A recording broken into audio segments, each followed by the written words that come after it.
This episode of After Dark is brought to you by, well, you. If you want to support the Boss Rush Network and our family of podcasts, head on over to our Patreon at patreon.com/Boss Rush Network. Thanks for your continued support.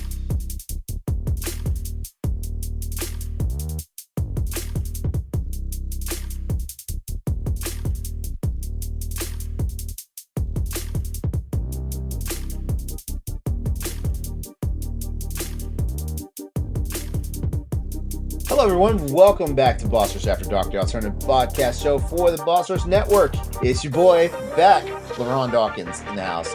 And with me, as always, my wonderful, beautiful co-host, the always enlightened, ever excited. Wait a second. That's wrong. Eddie? That's not Eddie. Eddie B's not on this show. What am I doing? No. The wonderful, the exuberant, the energetic, flexible Stephanie Klimov in the house. Oh, thank you. I get my own set of adjectives today. Good evening. Yeah. Always nice to see you. All right. And the man himself, Mr. Pat Klein. Hello. I get the adjective of the man. Yeah. For I am a man. The myth and the legend, Corey Dirrig, is right behind you. I am here also. Thank you. I am here also. One day I'll He get a almost second said that. adjective. He almost said that like hello, all you happy people. Jesus. How's everybody been? Great. Surviving. I have arrived. Oh, I don't know what that means, but that's I guess that's better than saying you have left, so it's true. If I left, what would happen? I would be sad and cry. the show would still go on though. I'd probably go to bed. My heart will go. No, I'm just kidding. Okay. Oh, by the way, Pat, we missed you last week. Aww. Speak for yourself, You dude. had adulting to do. We understand. I still have adulting to do. It sucks. No, you don't. We all have adulting. Just skip to it. do, It'll and be that fine. sucks. If I It's all skip good. it, then I can't pay for my video game addiction.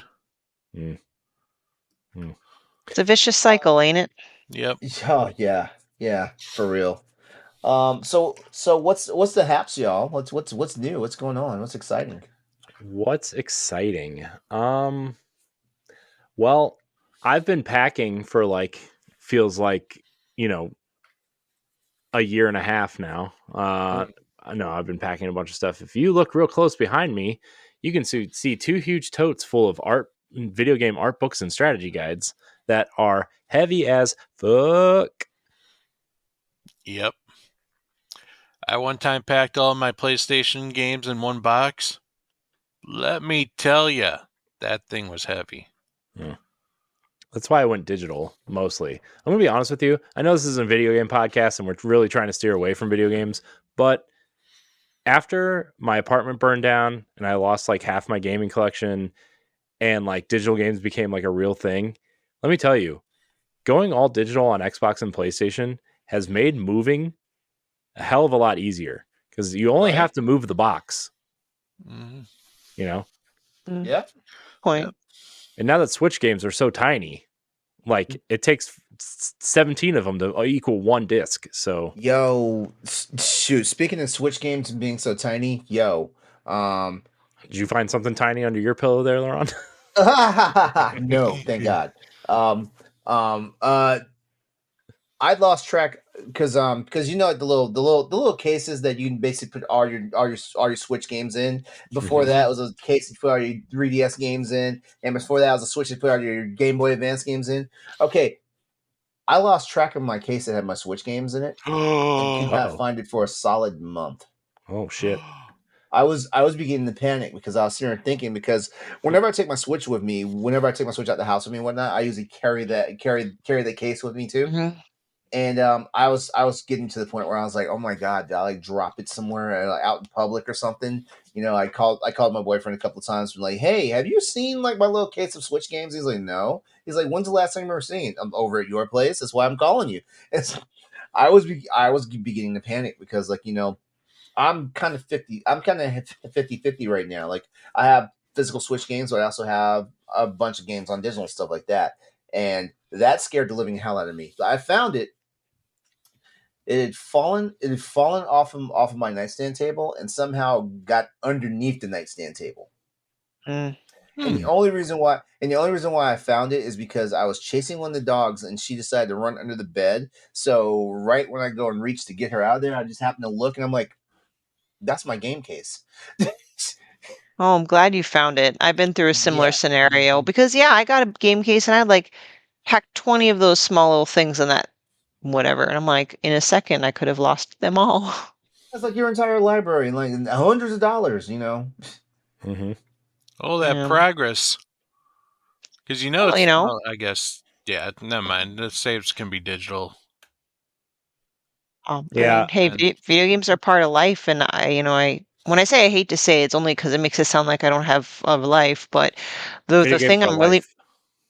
most Video games excited for right now is what we just talked about before we started recording was PAX East, because we're through mid-January now. I mean, I am looking for a Chinese New Year in February, but February just as a month sucks. It's still dark, it's still cold, nothing really exciting about February. So next is March, and the first big chunk of days I take off of work for this year is for PAX. So I'm very excited. Mm-hmm. Yeah, I'm excited too because this is my first time going to a major con, you know, in a while, you know. So yeah, I'm excited for it, and hopefully they send me this paperwork saying I'm in Yeah. because I will Just email cry. them again. Make sure you get it. Because They're we gonna be could like, we could actually record an episode of After Dark. Oh, Together. dude. Oh yeah, We can like do various things in person. Oh, that would be So- awesome. Okay. The hype is real. Okay. Oh my gosh, I'm so excited now. Oh, I'm so excited. It's gonna what's get me through this dark time known as winter in New England. So The dark time. I'm going to. So speaking of getting out of here, I'm going to Florida in like 2 weeks, and I have no clue that I'm going. I'm so jelly. And my brain has not flipped that switch to say get excited you're going on vacation, because I've just been so all over the place. I mean, like I said on the last show, like work has been busy, right? We got purchased by a bigger company. We're launching our next season of our podcast the week after I'm gone, so I got to get it all posted and edited and everything. And you know, I got a question for you real quick. yeah. Have you been doing since you started the company? Have you been on every season of that podcast, or was that podcast already going before you started? I began my work on that season in season 3. So right at the end of season 3, I took over. Okay. I'm not on the podcast. I'm just the director and the producer. You're the director, yeah. So Only the director. Okay. yeah. I mean that's my job though. I mean it's this show's fault that's my job. So It's this show's fault. No, did I ever tell you guys that story? No. My boss hired me because of this show.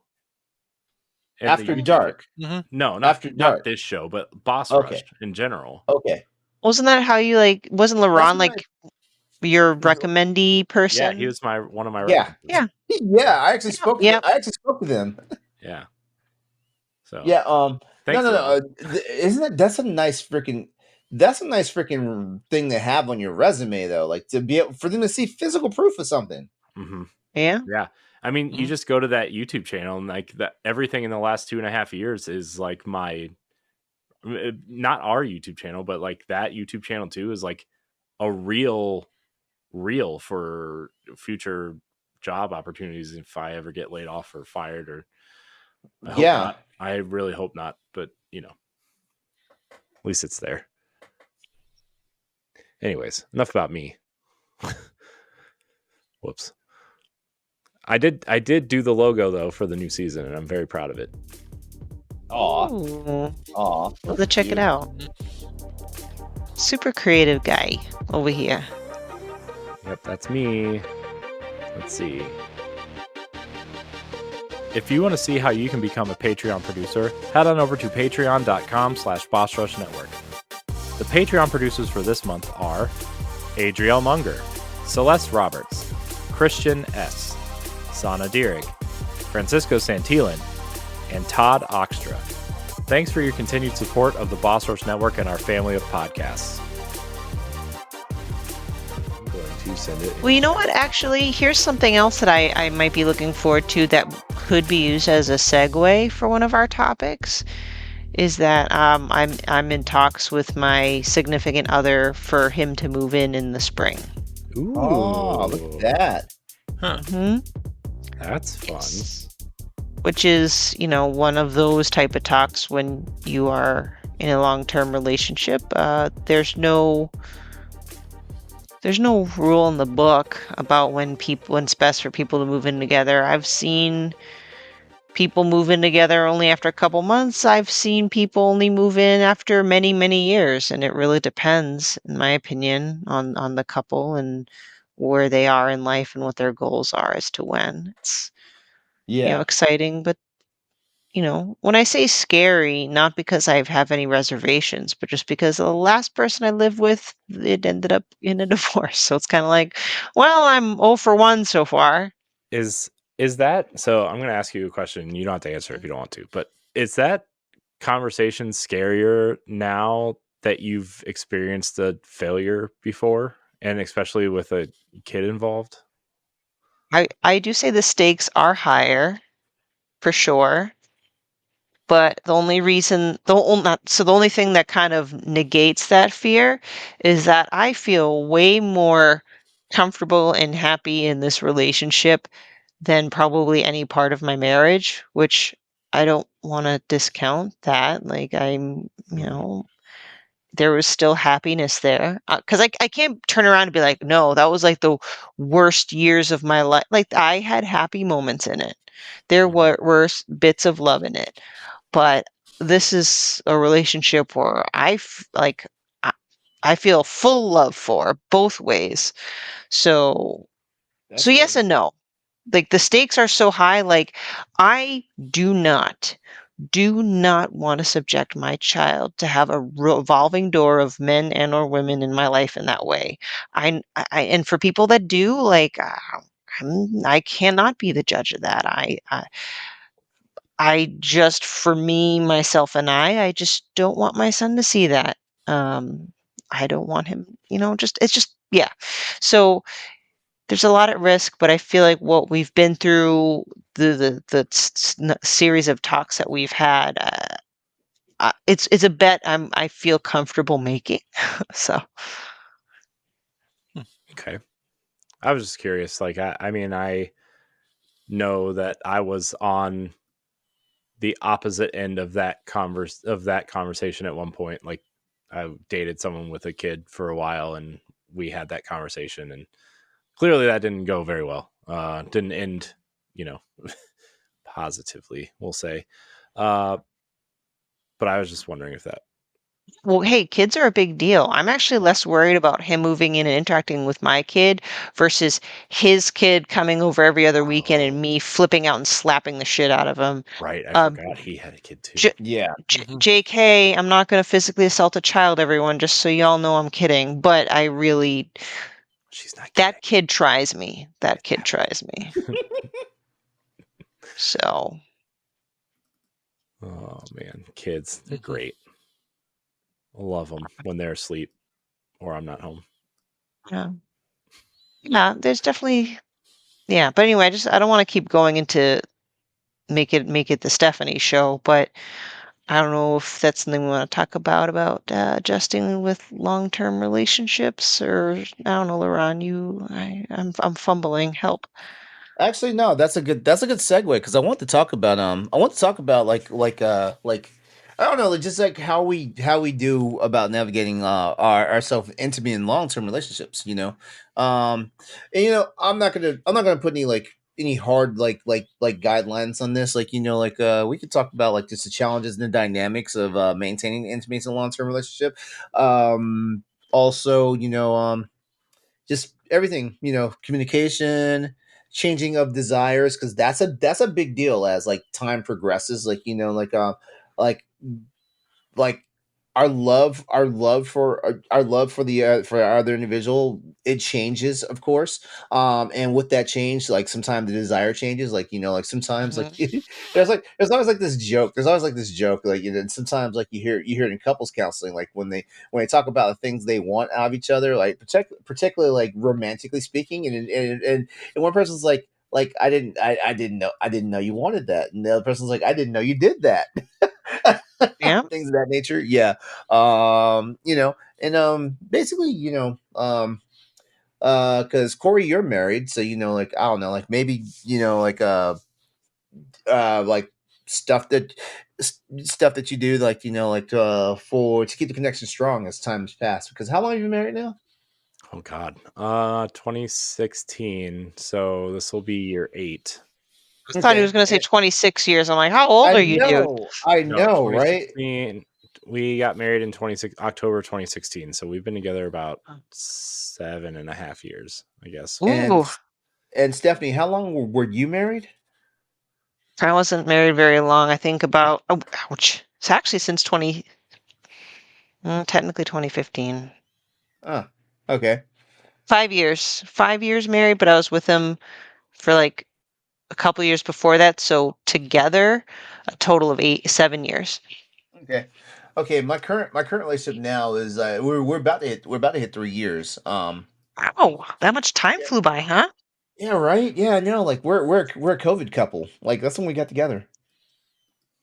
COVID couple. Yeah. I have a question for all y'all before we get to the long-term aspect, because I feel like this is part of it. Like, are any of us kind of prone to honeymoon phases? Like the honeymoon Um. periods in the beginning of relationships? Yeah, I know for sure. Like I know for sure. Me and my boyfriend, we had our honeymoon phase, but I think we're about to reignite that honeymoon phase. Like once we move in together, Yeah, because that usually provides some spark, I would say. yeah, because well, once I had to get used to his schedule and stuff like that, because like you guys know, like he's a professor slash instructor at a university out here, stuff like that, and and I work from home. I work from home essentially and stuff like that. So so like usually like like when he needs his downtime, he needs his downtime, because he's also pseudo introverted, which I'm like, how does that work, being a college professor, how's that work, uh but yeah, so like he needs his downtime, so and I respect that. So sometimes like respecting that downtime also means that like you have to like put boundaries up on like the actual physical romantic intimacy and stuff like that, and that doesn't mean I'm in a sexless relationship. Far beyond that, it's just like but I also know this, like I also have my own like ebb and flow about when okay, for lack of a better word, when I'm horny versus when I'm not, and stuff like that. So like sometimes it seems like the off switch is always off for me, until I want it. Yeah. So what were we talking about again? If any of us are prone to honeymoon phases in the Yeah. beginning. Oh, okay, yeah. Because it was really about to take a slant into sex. Okay, so I'm glad I asked the question. Shocker. LeRon's Just to- conversation. just to get back on track. Yeah. No, I see us once we move in together. I see us like reigniting our honeymoon phase, because actually, if I think about it now, like like right when we got serious, he went out of town for a month because like it was summer break, and he usually does Mhm. this thing where he goes back to the West Coast to see his family. He's usually there for about a month. So like right as things got good, like he left. He peaced out and he was like, peace. Mhm. Yep, I was like, it's definitely me, not you. Okay, yeah, got it. Must have Remember when been you were love, worried? but it's over now. Oh God. Must have been true, but I lost it somehow. God.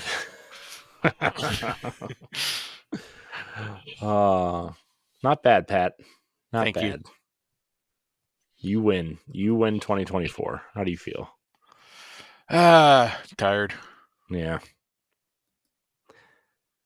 But yay! I would definitely say that the longer the relationship goes, it's harder to make things feel fresh. It's also harder when you have two kids under the age of 6 that are up all the time and sick and snotty and wake you up so early that by the time they go to bed, you want to go to bed. And it's like, Yep. it's definitely difficult, but I don't know. We make it work. We have alone time. We try to make sure we have it planned, and Pencil it in. Yeah, penciled in. So yeah, I mean, it's difficult, but we make it work, and I actually think our relationship is probably better than it was maybe like 2 or 3 years ago. In all honesty, Nice. just because like my work situation changed and this boss rush situation changed a lot over the course of that, where like I wasn't, because like I was working like 12 to 14-hour days at my old job. LeRon remembers this. And I was getting up and going to work at 4:30 a.m. and coming home at 6:30, and then getting the kid, my daughter, I guess at the time, ready for bed, and then sitting down to do podcasts all night, and then going to bed at 12:30, 1 o'clock, and then getting back up at 4:30, and it was rough on everybody.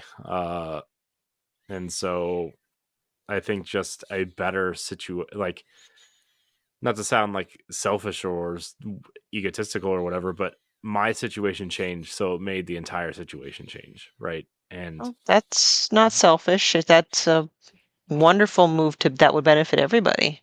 Yeah. Family unit. Yeah. And so, I know there are still things that like, I don't know, I do get a little obsessive with this stuff a lot of the times, because I know what we can be and where we could be, and what, and LeRon and I have had this tinkering conversation before where like, if we know something can look better or be better or sound better, we're going to go in and try to do everything we possibly can to make that happen. Yeah. And that comes at the hindrance of the show in general sometimes, at least for me. So, that whole thing is, but like, we're doing a third of the shows that we were doing at that point, and the quality has gotten infinitely better. The output has gotten better and more consistent. And my life, making time for my wife on nights where we aren't recording, has made a lot of difference. I don't play as many games or do as much as, I would like to do, but that's not like, priority, Oh, that's great. So everything over the last couple of years has gotten better. I would say, for me, at least. Seems like patience is key, huh? Yeah. Now tomorrow, my wife might serve me with divorce papers, and then this conversation is going to get edited out before it gets posted. But as of right now, everything's great. Nice. She won't divorce you until after Disney. We're about to be real penny pinchers for a long time, because we spent a little bit more than we wanted to on the house. It was definitely the high end of our budget / maybe over a little bit. And the interest rate is high, and we can't refinance until September. Hopefully the interest rate will go down by then. Another reason why the previous show we just recorded, I'm kind of making the backlog a higher priority this year, is because I have those games and it doesn't cost me anything to play them now that they're already here. So that's something I kind of really want to be better at too, is like not spend money where I don't have to. You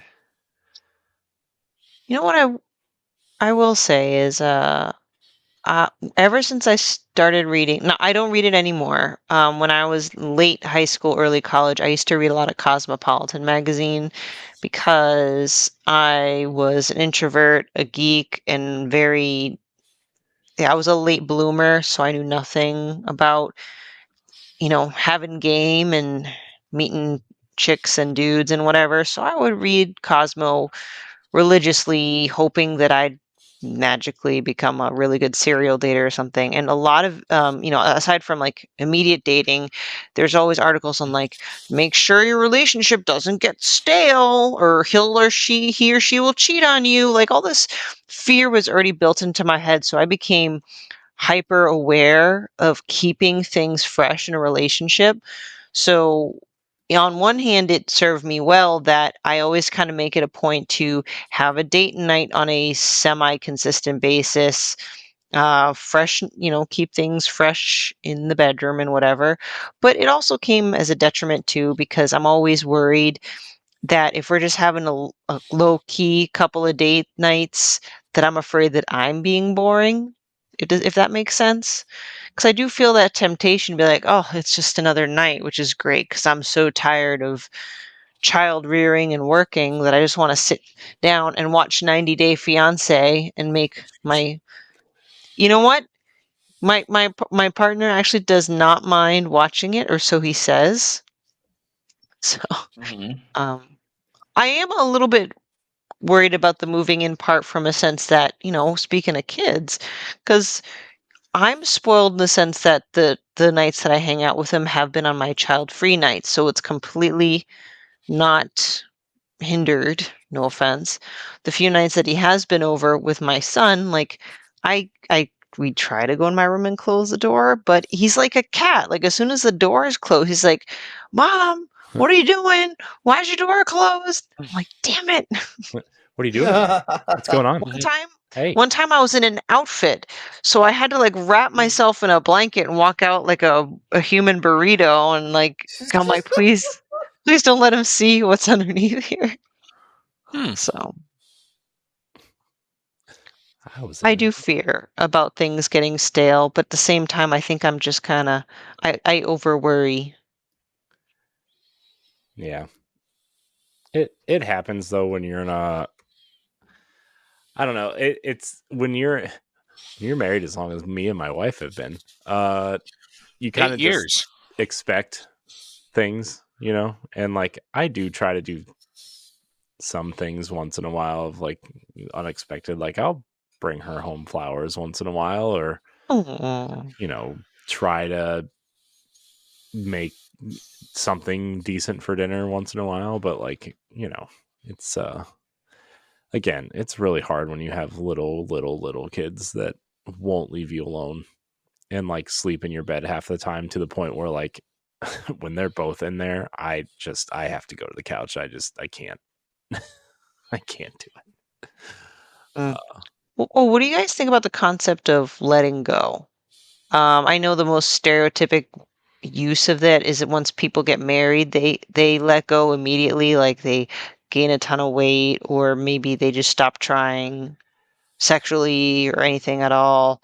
Do any of you feel that temptation to let go, like in any manner, like whether it's physical or mentally or whatever? I feel like I definitely did. Um, I mean, it wasn't even like after we got married. I would say it happened like maybe like a year into our dating relationship. I just stopped really, like, I got comfortable, and that's, and then after, like right before COVID, I really tried to make it a point where like I need to lose some weight, because this is not what I looked like when we started dating, and like my wife still looks exactly the same, and still, what I started dating, and I blew up like a balloon. And then, I mean, that's why I'm trying to lose weight now too. Because during COVID, I did get comfortable, but I was at an active job. So like, I really didn't feel like if I ate 2 spicy chicken sandwiches from Wendy's, I was going to go walk it off or run it off or push giant car parts all over the place. But when I got a desk job and you start noticing, it's like, oh boy. Yeah. It's a good thing I have a standing desk though at work, because sitting down, not the greatest on your back. No. I kind of want to Standing up get. hurts the feet, though. No, I mean, I have a stress mat, but I kind of want to get some sort of standing desk for my new office. Like, even if it's just one of those ones that sits on top of your regular desk. I have that Yeah. I have front of that the too, house. but I use it as a desk. Yeah. I put it on the floor and just elevate it. I definitely want to get one of those for that reason. We have an extra one at work. I wonder if I could just take it home. Anyways, not trying to con my way into getting one of these free standing desks. But anyways, Yeah, that's gonna a standing desk is something I wanna get once I move out and move into the new place. I would to answer your question, Stephanie. I don't know about anything I will let go, even though I don't know, I feel like well, the one thing I think we all do is we let go of the facade that we put on when we first meet somebody. oh yeah, We let go of that pretty quickly because it's like once we realize there's gonna be a future, it's like this is a lot of work to try to keep that shit up, and plus they're gonna find this shit out anyway. So yeah, yeah. I'm high strung though, so I don't ever want I don't ever want my boyfriend to like lose that idea of me that he has that he's either like allowed himself to see or that I projected, you know. So like I'm weird like that. But I mean, like I've already gained like 25 pounds of relationship weight, so I guess in a way I've let go, and I didn't even want to do that. It happens though. It sucks. Yeah. I mean, it's nice that you know are comfortable around somebody that whatever, but it still sucks. Mm-hmm. So yeah, Jerry, comfortability. I don't have anything on this conversation as being the single guy and the fact I've already let go. Let it go. I can't imagine getting in a relationship and letting go even more. What would that even be like? I don't I'm know. already fat. No, you're not. I'm fat. I'm like 300 pounds. To be fair, I've only seen you from the shoulders up ever in my entire You're life. big boned. You're big boned. Yep, and bellied. Man. Well, in past either relationships or dating situations, have you ever felt the strong honeymoon phase appeal, or are you pretty immune to that? I mean, I remember like probably one of the most serious relationships I have been in. Like, it was. Sad thing is, the relationship only lasted a month because she was moving, but it was like one of the best months of my life. Like, we dated like every day. Like, we went out and we adventured Chicago. We, tried new things and just like had the time of our life. And then she left. So That happened to me one time where I was like, granted, this was in like high school or whatever, but I dated a girl that I really, really, really, really liked. And she ended up like her parents got divorced or whatever, and she ended up moving. And that really sucked. Oh, That really sucked.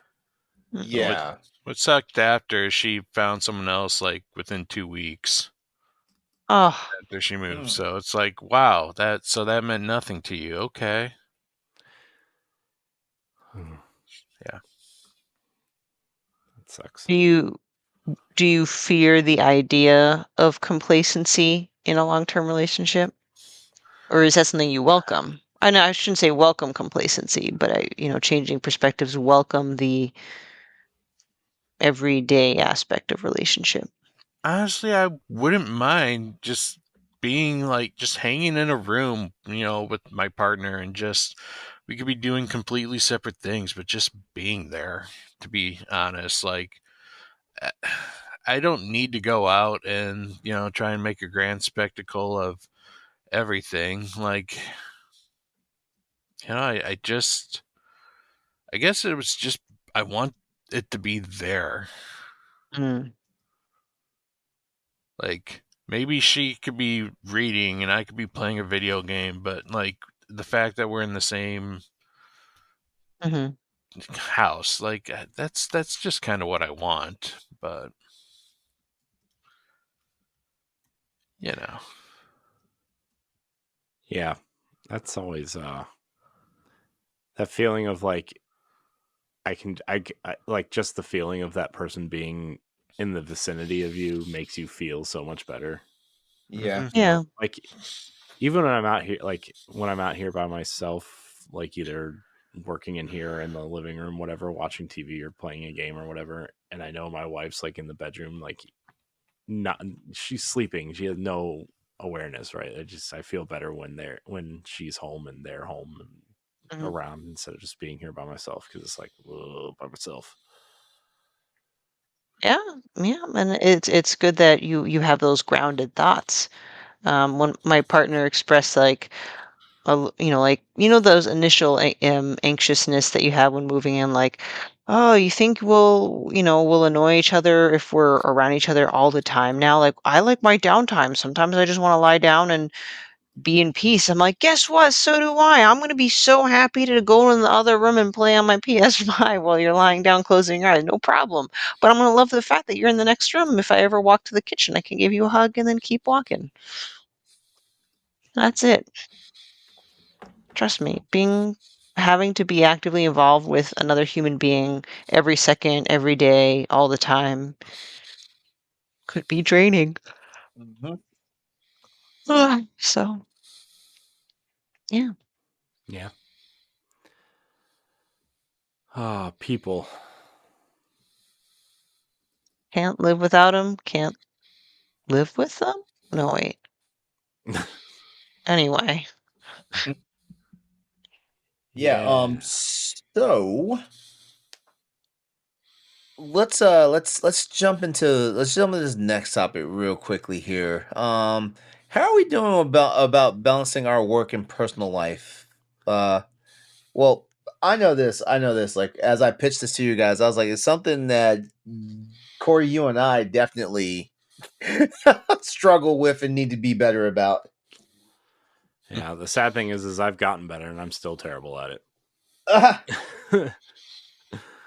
well, I'll go and start this one. I don't think I have an issue with balancing my work and personal life because, frankly put, I see work as nothing more than soulless beings. And, I put my hours in, I get paid for what I do, I leave, my work at its. Because honestly, like, I don't see the whole purpose of like sacrificing yourself for your job when the job will just easily sacrifice you for, better profits. yeah. Mhm. It's a Um, cynical way of looking at it, but at the same time, it's like, hey, I will do my job. I will do my job to my description. Uh, but like, if you're paying me this amount of dollars on an assumed 40-hour a week basis, don't expect me to be working 50 to 60 hours a week. Right. Because now, let's say that $20 is now $10 because of it. mhm. Well, you know what? Okay. I Okay. don't make $20 an hour, just so you know. I make a hell of a lot more than that. Yeah. But Well, you just know what? simple math. Hold on. Let's segue for a second here. Like you guys. Okay. During the pandemic, you heard about you guys had to have heard about this thing called quiet quitting. hmm Mm-hmm. Yeah. Where basically like you come in, you do your job for whatever a lot of amount of hours you come in. So you have a 4 hour shift, you're in there for 4 hours, and as soon as the clock reaches that fourth hour, you're done. Like there is no staying an extra 5-10 minutes to finish up a project. There is no like so and so had to leave early. Can you cover their workload for a moment and stuff like that? Yeah, you get in there, you come in right on time, and you leave on time. You take your break on time and everything and stuff like that. And like a lot of companies, a lot of HR organizations, and a lot of managers and supervisors were feeling some type of way about people doing that. Yeah. Yeah, Oh, go ahead. Go. I wasn't saying anything. I was just filling the dead air. Oh. Yeah, I mean, honestly, it's too bad for them. Like, that's why am I expected to stay later? Like, when it's not part of the contract. Like, seriously, when I started one of my first salary jobs, I actually got pulled into HR because I was only doing like 40 to 42 hours a week. And she's like, well, we expect you to do more like 50 to 60. It's like, what? She's like, yeah, well, this is why your salary now, so that we can use you more. We gave you a pay raise. And it's like, well, guess what? By what you just did, I'm effectively working more for less. For Is less, what yeah. you just did. Yeah, so we need to renegotiate our contract. No, I just looked for another job. Ah, well, there, that too. That too. So, Yeah, that was my life. Like well, anyway, that was me a long time ago. As everybody who has listened to this podcast or know me, I was essentially told to be a pharmacist. Many who don't know me would laugh at that, but I was.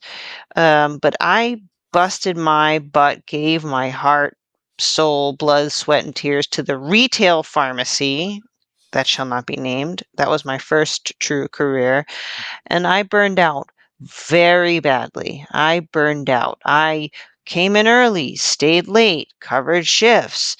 I, I burned out so hard that I just don't think I actually have the capacity to do that again. Like I don't think there's any looking back. That's not to say I don't work hard now, but in my job, yes, I have stayed late. I have done a little bit extra, but it's the exception, not the rule. In the past, it used to be the rule. Now it's the exception. So unless it is an emergency, which can happen, unless I really have, I'm a clock watcher now. I'm like, oh, 5 o'clock, goodbye. I am not seeking to be promoted. I don't want any leadership position. I don't want a management position. I want to do bare minimum now, no offense, because it pays the bills. Unless I get a job that I am passionate about, because pharmacy is not my passion, no offense, I will do what I need to do to get paid. Like I said, because of my profession, I understand I might need to go the extra mile occasionally, but that's it. And since then, and because of that, I have a better work-life balance. Back to the original topic, because yes, I need money to survive. I need money to live, knock on wood, comfortably. I need money to fuel my video game hobby, money to take care of my son. But at the same time, I've neglected me for many, many a year. And I also don't want to be the parent that's never present for their child. So, and trust me, the few times where I had to tell my child to go to the other room because I'm working, it makes me feel like a horrible human being. And I don't like that feeling. So I make time for myself. I make time for my kid. I do feel like I could still do even more, but I'm proud of how far I've gone to be able to draw that line and be like, no, no, no. It's not sustainable. If I kept doing what I did back in my retail pharmacy days, not sure if I'd still be here today.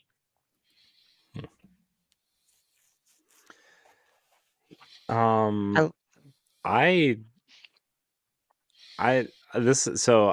have my current job is actually the first job I think I've actually like really liked working and staying later if I need to.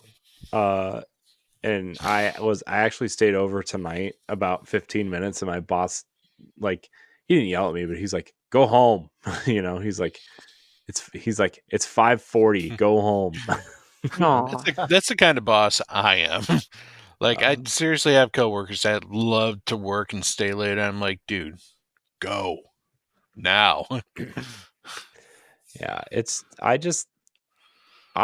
I think it's because like I'm finally doing something that I feel like is worth my time and effort. And I mean, who knows? This could all just be a big scam, and I'm gonna get scammed out of like working in cool job and whatever at the end of the day. But for now, I enjoy it and it's super cool. And I'm excited for the events to start at the end of January. And I'm excited for the launch of a podcast, even though people won't email me back, and like for guest spots. And, you know, that part of the job is fun. And this channel got me my job, and my job has made this channel better, if that makes sense. And so like I kind of use what I learned here to apply there, and what I learned there to apply here. And like it's just, and I guess that's a terrible version of work-life balance because work has integrated into my life. But like also in terms of work-life balance, I think I've gotten better at the whole, like, you know, what we were talking about earlier is just, I just think I've gotten better at work-life balance and making time for my wife and my family in general. And, you know, trying to schedule, hey, I don't want to record podcasts more than 3 days a week. I want to spend, you know, go do things with my family. I want to go do, you know, I want to go to the zoo with my family, or a park, or like, I don't know, go to bed before 2:00 in the morning would also be nice sometimes. And so I've set those guidelines for myself, you know, and it's worked pretty It's awesome. well. I wouldn't say it's perfect, but pretty well. Well, one thing I know for sure is the easiest way to enjoy life is to have a job that you enjoy. Mm. And vice versa. The easiest way to enjoy your job is to have a job that makes that makes your life more enjoyable. Yeah, it's definitely been this job has done so much for me in a lot of different ways, and that not being one of them, you know, is like it's just, I don't know. And I'm not just saying that because somebody from work might listen, because I don't think they do, but I'm saying it genuinely. Like, I truly love my job, and like it's so much, like I look forward to going to work every day to talk to people and getting ready for the day, and, you know, our production meetings and stuff, and content meetings, and I don't know, it's just fun. That's awesome to hear. Mm-hmm. Like I worked such shitty jobs for so long that like I wish everybody could experience what I experience at work every day, you know? Mm. And I feel bad that people don't. It kind of sucks for them. So, Yep, a lot of us just work to survive. I'm glad you found, Yeah. you know, a job that makes you happy doing it. it was LeRon's great personal review thing. What do you call it? Reference. That's what they're called. Reference. I was like, what? When did I review The review somebody? thing. When Yeah. did I review somebody? I was genuinely concerned just now. Yeah, I don't know. I don't know how this works. But anyways. Look, last time I gave a review, I was told to never come back and eat at that establishment again. Oh. I feel like work-life balance at least in American culture, I'm sure things are a lot different in Europe and stuff like that. I think perhaps the mid to younger millennials and now Gen Z have kind of made that a bit of a priority in the workplace, and I feel like that balance, that sentiment is shifting, because I just feel like when I first entered the workforce, like people would laugh at the concept of work-life balance. Mhm. What? Mhm. Yep. You Yeah. bust your ass or you're considered lazy.